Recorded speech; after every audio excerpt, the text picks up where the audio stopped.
Kita jangan pernah mengasih data identitas kita, password kita kepada orang lain.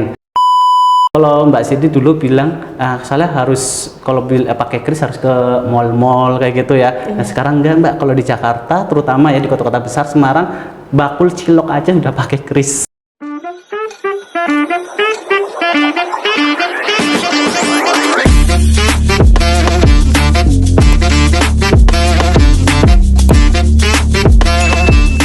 Assalamualaikum warahmatullahi wabarakatuh. Halo Sobat Genbiers, jumpa lagi bersama kami dalam acara podcast Gen Bincang, Genpi Tegal Berbincang. Pada episode kali ini, kita akan berdiskusi tentang topik yang gak kalah menariknya nih dari topik-topik kita pada episode sebelumnya. Kita akan berdiskusi tentang keamanan dan tantangan sistem pembayaran digital, di mana di era ekonomi modern seperti sekarang ini, masyarakat lebih dianjurkan untuk mau tidak mau, suka tidak suka, untuk mempelajari tentang sistem pembayaran digital. Namun sebelum itu, ada baiknya kita berkenalan dulu, karena seperti kata pepatah, tak kenal maka tak sayang. Kalau sudah kenal, bolehlah disayang. Boleh. Perkenalkan, nama saya Sydney Uma, saya dari Genbi Komisariat IBN Tegal.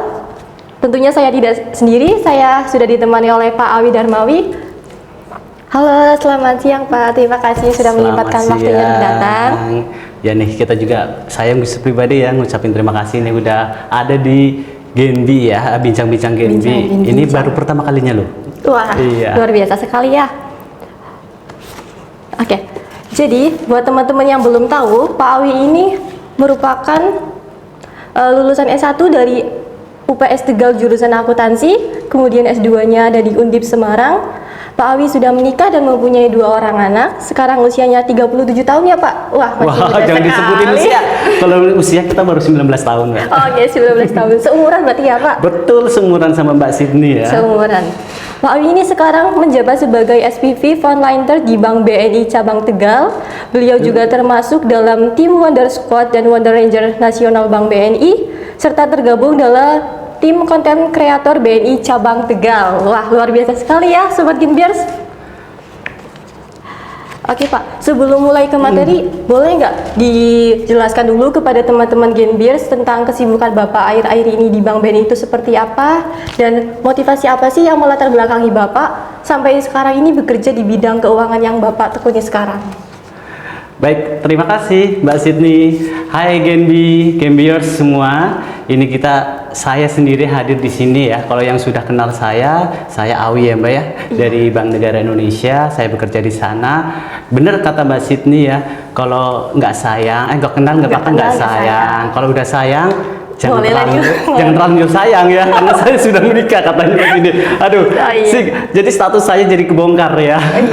Padahal kelihatannya masih muda soalnya. Iya, baru 19 tahun. 19 tahun, kita seumuran. Ya, untuk saya kebetulan untuk saat ini posisinya ada di SPV Frontliner, dan untuk pergulatan perbankan saya sudah kurang lebih 12 tahunan ya Mbak ya. Udah cukup lama, kalau katakan dedengkot ya memang dedengkot di Frontliner ya. Nah, ini saya mengurusi dari layanan customer sampai dengan ngurusin juga adik-adik tercinta yang ada di BNI. Kebetulan saat ini saya bekerja di sini di cabang Tegal, dan kita sudah sering komunikasi juga ya Mbak ya. Iya. Dan dunia perbankan itu asik ya, dunia lembaga keuangan juga asik pokoknya ya kalau kita menikmatinya. Gitu Mbak Siti. Untuk motivasinya Pak, sebelum Bapak tergabung atau terjun di dunia keuangan ini, sebenarnya dulu ada nggak sih motivasi yang saya tuh pengen kerja di bidang keuangan deh?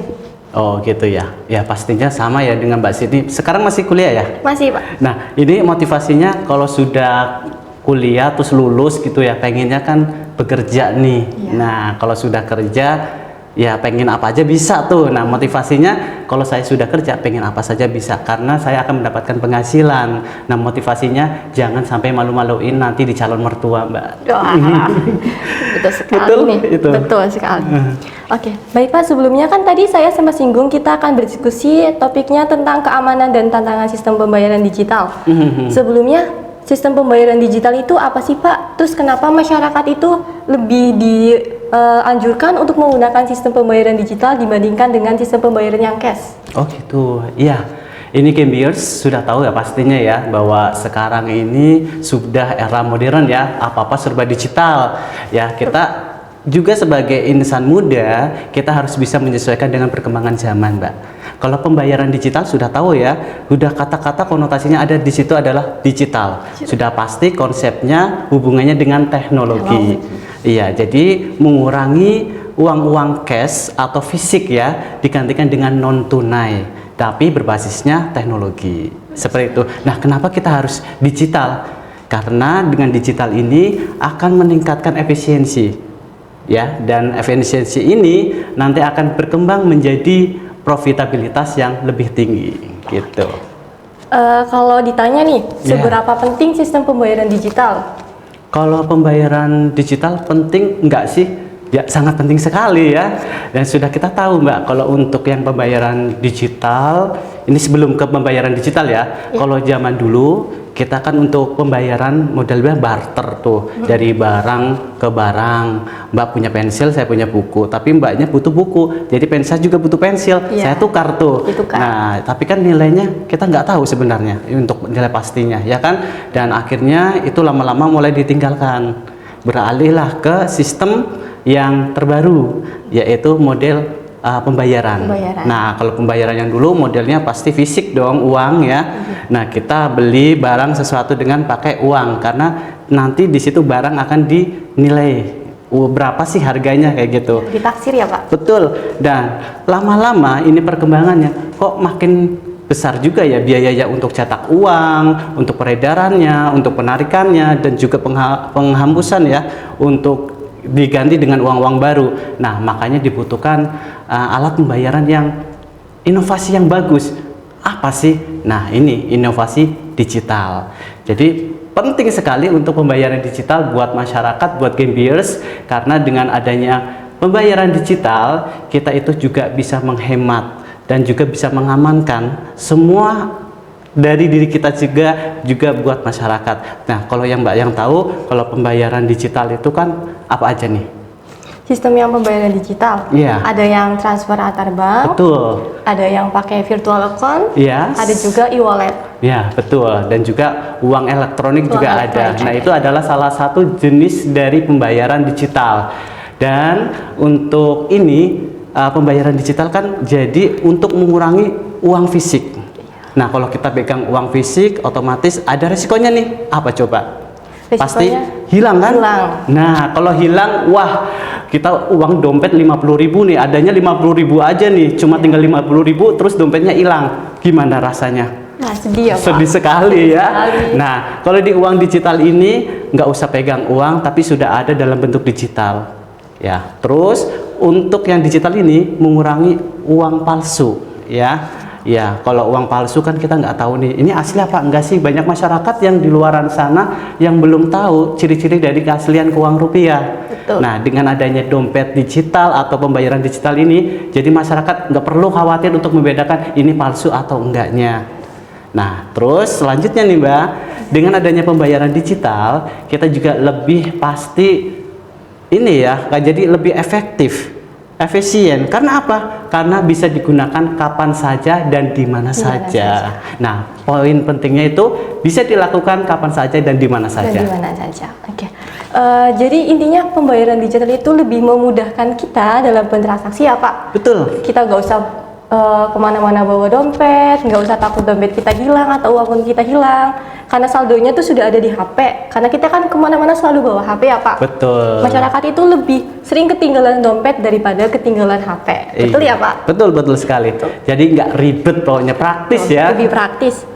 Kalau untuk keamanannya, Pak, gimana sih cara supaya masyarakat ini untuk memastikan bahwa keamanan data mereka itu tersimpan dan tidak dipublikasikan secara luas gitu, Pak? Oh gitu. Nah, ini gamers juga Mbak Sydney nih nggak usah khawatir ya, setiap teknologi sudah pasti dilengkapi dengan keamanannya. Nah, hal yang sangat yang penting untuk kita itu adalah jaga keamanan dan jaga data pribadi kita.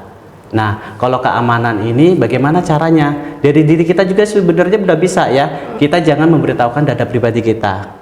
Nah, kadang tapi di lain tempat penyedia alat pembayaran digital itu bocornya di situ Kak. Bagaimana nih? Nah boleh sih kalau kita akan bilang, wah datanya nggak aman, itu dulu. Tapi Ya. sekarang kan ada undang-undang perlindungan data diri. Perlindungan data. Iya, jadi nggak semua itu data diri yang ada di platform atau penyedia layanan pembayaran itu nggak aman. Sekarang wajib dijaga oleh penyedia layanan pembayaran. Karena ada sanksinya juga Mbak, kalau misalkan kita di data pribadi kita terus dibocorkan kepada pihak lain, itu ada denda, regulasinya sangat ketat sekali. Ya, jadi jangan macam-macam ya kalau misalkan kita takut nanti data pribadinya kita bakalan bocor dan macam-macam. Sekarang sudah ada undang-undangnya. Dan tingkat dari keamanan ini kan dari diri kita juga nih. Kita jangan pernah mengasih data identitas kita, password kita kepada orang lain. Nah, kita juga kalau di handphone, Mbak Cindy punya ini mobile banking seperti itu? Punya Pak. Nah, kalau mobile banking ini diamankan dengan berbagai hal kan. Salah satunya adalah autentikasi. Ya.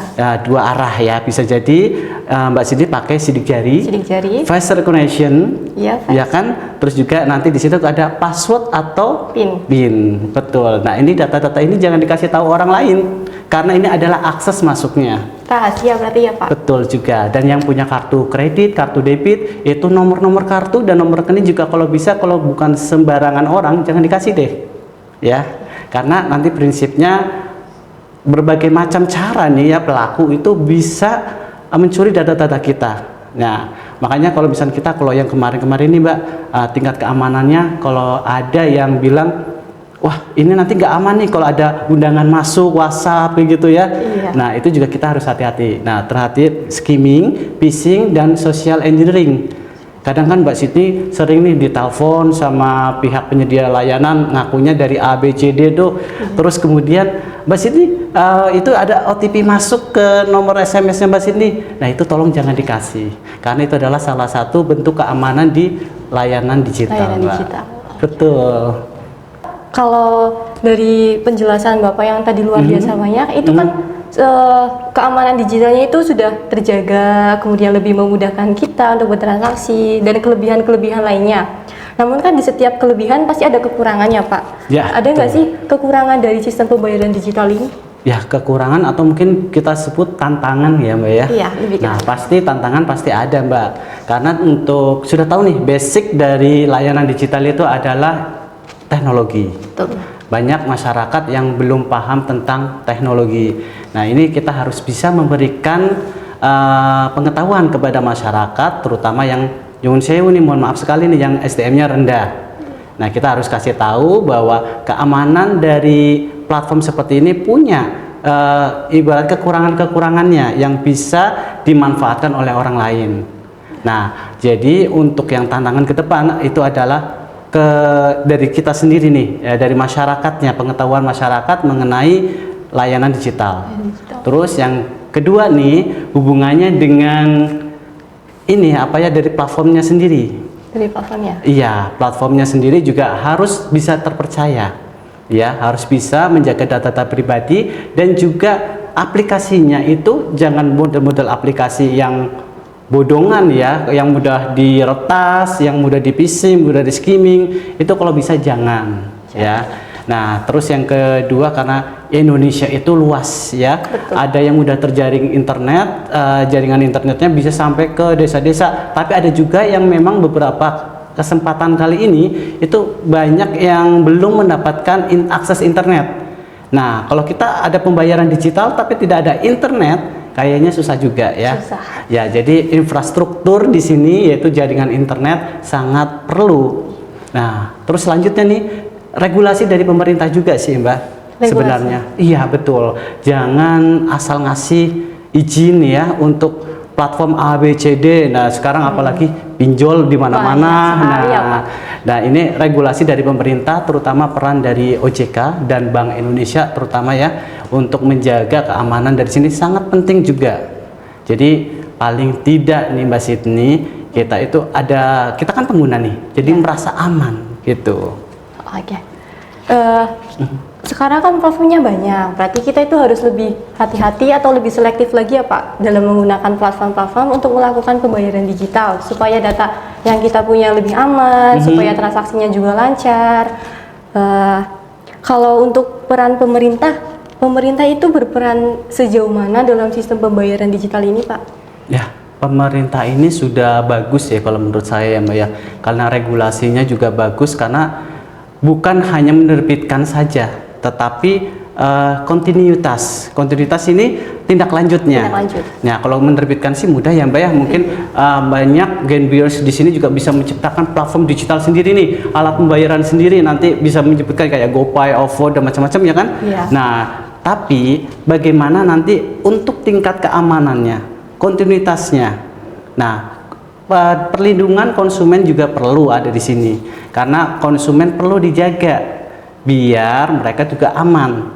Nah, kalau mereka sudah merasakan kenyamanan nih, otomatis mereka itu akan lebih percaya kepada aplikasi. Nah, tapi kadang dari eksternal juga ada Mbak gangguannya. Apa itu, Pak? Ya, tindak kejahatan, kriminalitas. Ya, harus dijaga benar-benar.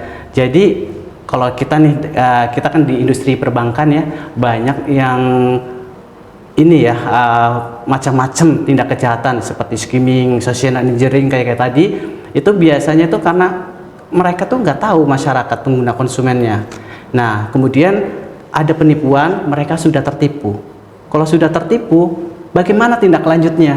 Nah, peran pemerintah ini juga menurut saya sangat penting ya, karena untuk menindaklanjuti yang rantaian kriminalitas ini, yang kadang platform-platform lain juga mempunyai keterbatasan untuk masuk lebih dalam.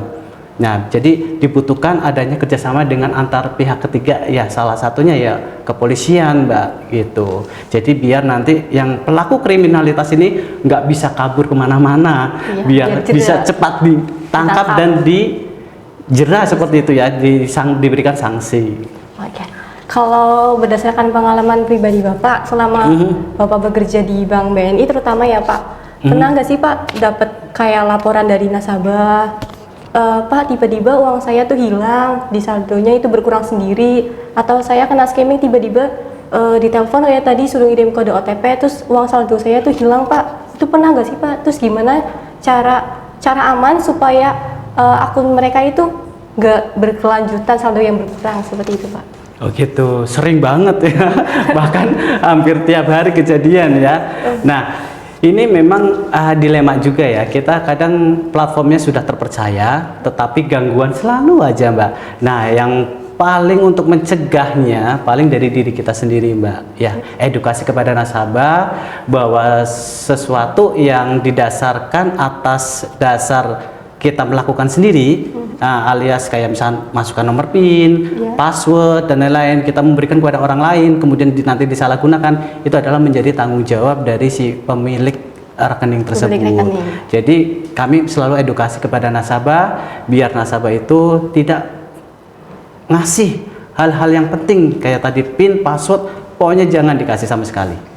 Ya, tapi nanti berbeda dengan yang serangan malware atau cyber itu nanti kita juga ada tindak lanjutnya sendiri. Nah, kita ada tim yang khusus untuk menangani hal-hal ini Mbak. Nanti kelihatan hal ini kena skimming atau enggak. Nah, berarti insya Allah untuk keamanan pembayaran digital di Indonesia sudah aman ya Pak? Kalau saya katakan bisa aman asal dari kitanya sendiri. Kitanya juga sebagai pengguna juga harus lebih berhati-hati. Yes, dan lebih hati dan lebih bijak ya terhadap data pribadi. Oke. Belakangan ini saya beberapa kali dengar istilah blockchain nih Pak. Setahu saya blockchain itu teknologi yang memungkinkan penyimpanan data dan transfer data secara aman dalam jajaran yang didistribusi.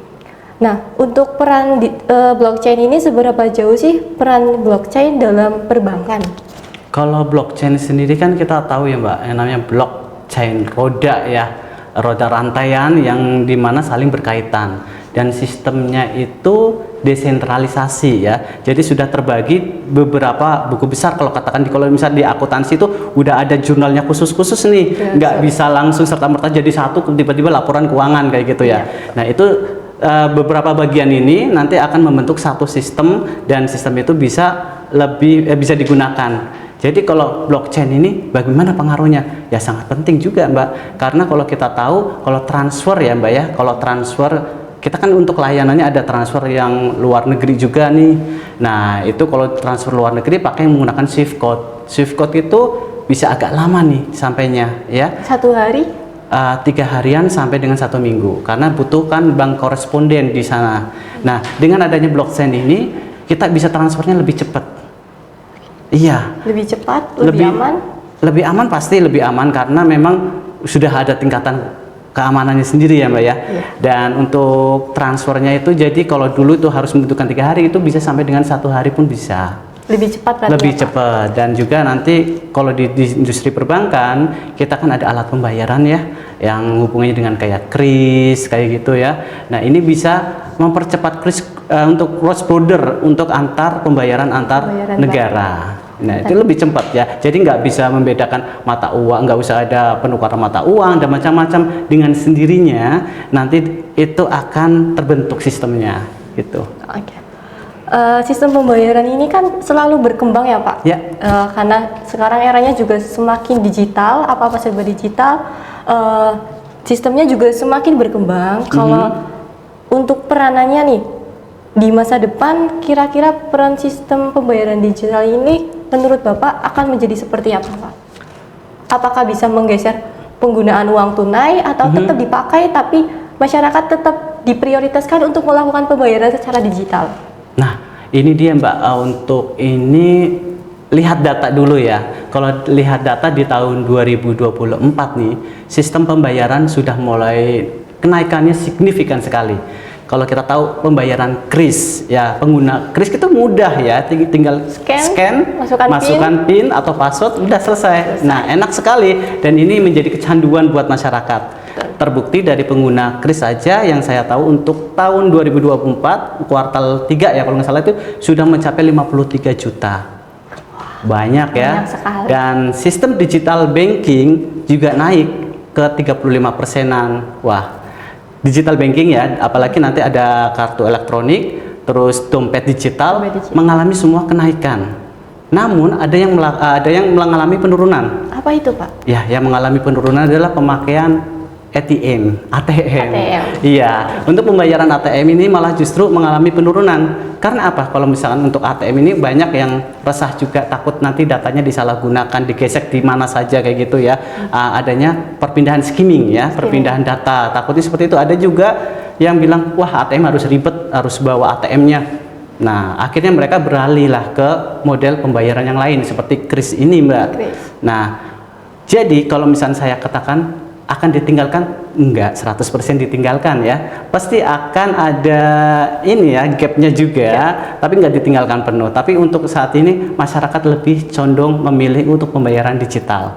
Namun yang tadi saya bilang, Indonesia itu luas, bahkan di negara-negara tertentu seperti Jerman kalau nggak salah ya, mereka malah justru pembayaran digitalnya kurang dibandingkan pembayaran yang cash tunai. Nah, Indonesia berbalik. Indonesia negara yang maju, perkembangannya cepat, teknologinya juga cepat, apalagi seperti Mbak Sydney nih, Gen Z, gambier semua, nggak suka bawa dompet, suka bawa uang cash, ya lebih baik pembayaran digital. Nah gitu Mbak. Jadi saya rasa nanti ke depan bakal lebih besar dari pembayaran digital dibandingkan yang tunai. Tapi tunai nggak ditinggalkan ya, karena untuk tunai ini mau nggak mau masyarakat ada juga yang belum melek untuk digital, apalagi yang sepuh-sepuh Mbak.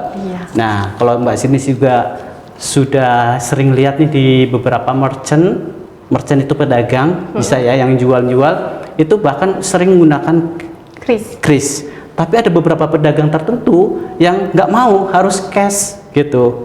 Gak mau. Iya, jadi kalau saya sarankan kalau memang dari pihak pemiliknya pengennya cash, nggak mau ya, kita pengennya pakai digital tapi ternyata mereka mau cash, kita kan mau nggak mau harus bayar cash nih.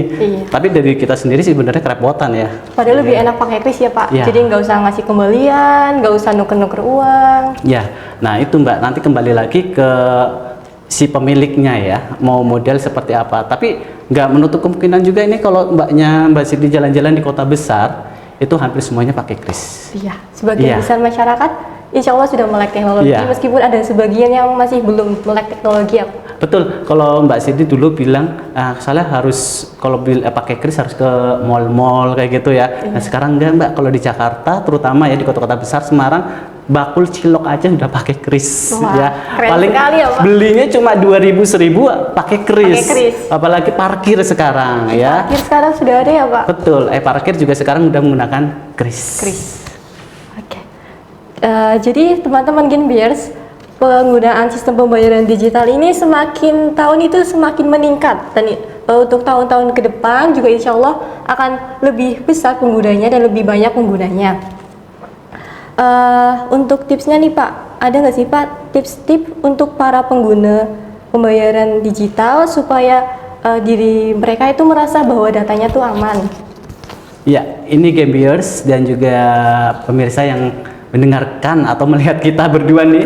Nah, ini bagaimana sih tipsnya? Ya, tipsnya ya satu ya Mbak ya, kita harus memahami literasi dari keuangan ini sendiri ya. Digitalisasi sangat penting, namun lebih penting lagi adalah keamanan lagi ya. Balik lagi, keamanan ini didasarkan atas data-data pribadi kita.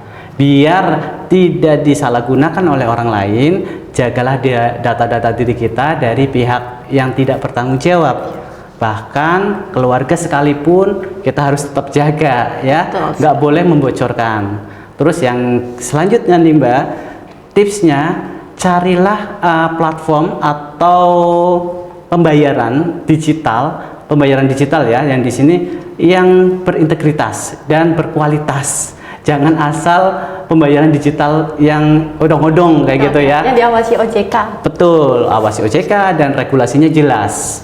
Dan lihat dulu juga aplikasinya, itu secara update berkala kalau bisa ya. Kalau misalnya aplikasinya kok nggak pernah update, nah itu riskan juga salah satunya Mbak. Karena apa? Kalau aplikasi yang tidak diupdate, itu adalah sebuah peluang buat mereka yang pengen melakukan tindak kejahatan, karena sudah tahu nih salahnya, oh bugsnya di sini nih, nah masuklah dari bugs itu.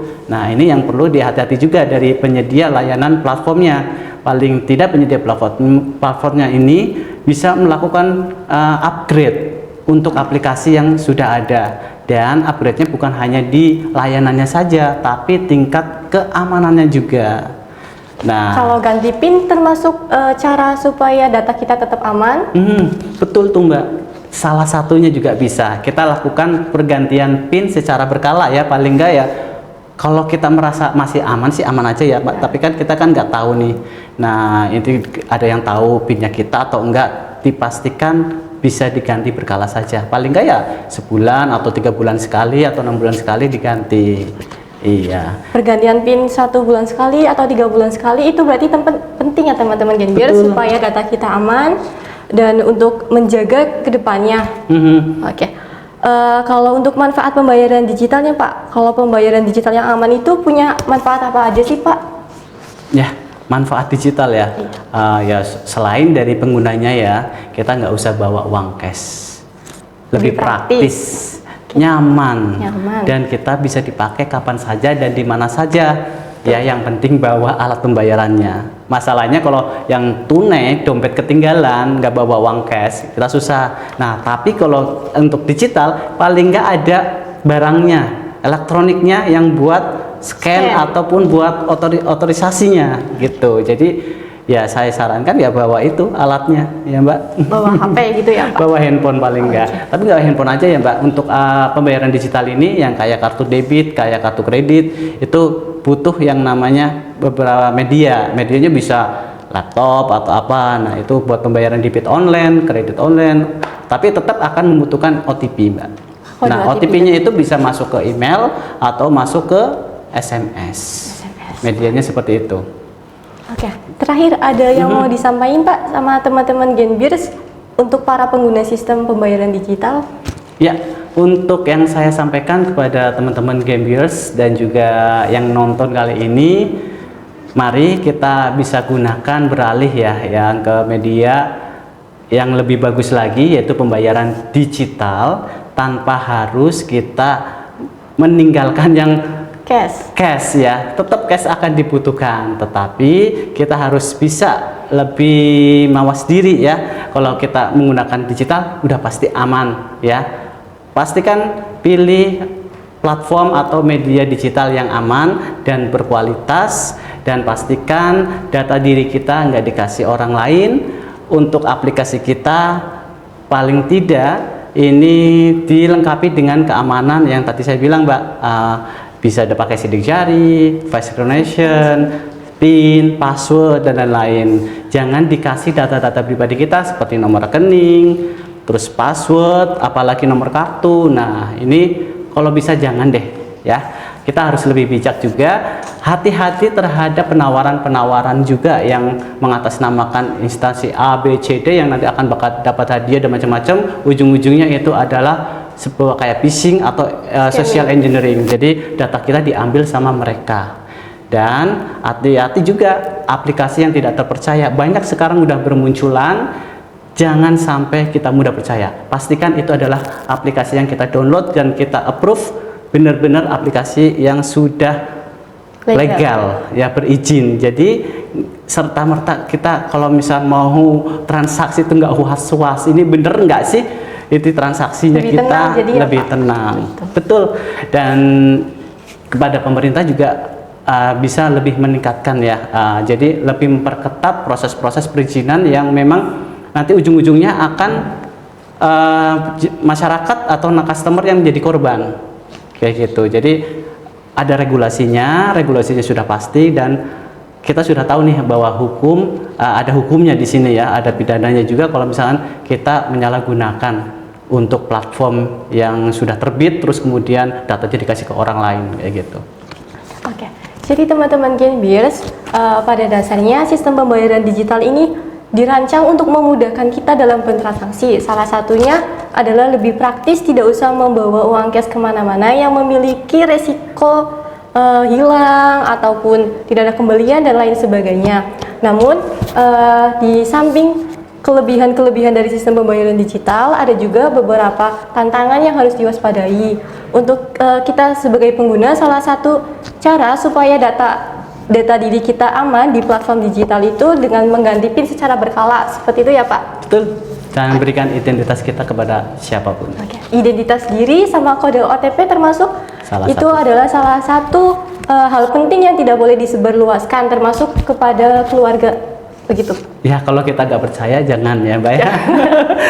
Apalagi pacar nih, karena saking bucinnya ngasih jangan ya. Oke. Jangan ya teman-teman. Kita sudah sampai di penghujung acara. Terima kasih Pak sudah menemani saya berbincang, menemani teman-teman Genbeers. Terima kasih juga pada teman-teman Genbeers yang sudah bergabung bersama kami. Saya Cindy Ilma, terima kasih. Saya pamit undur diri. Wassalamualaikum warahmatullahi wabarakatuh. Dadah.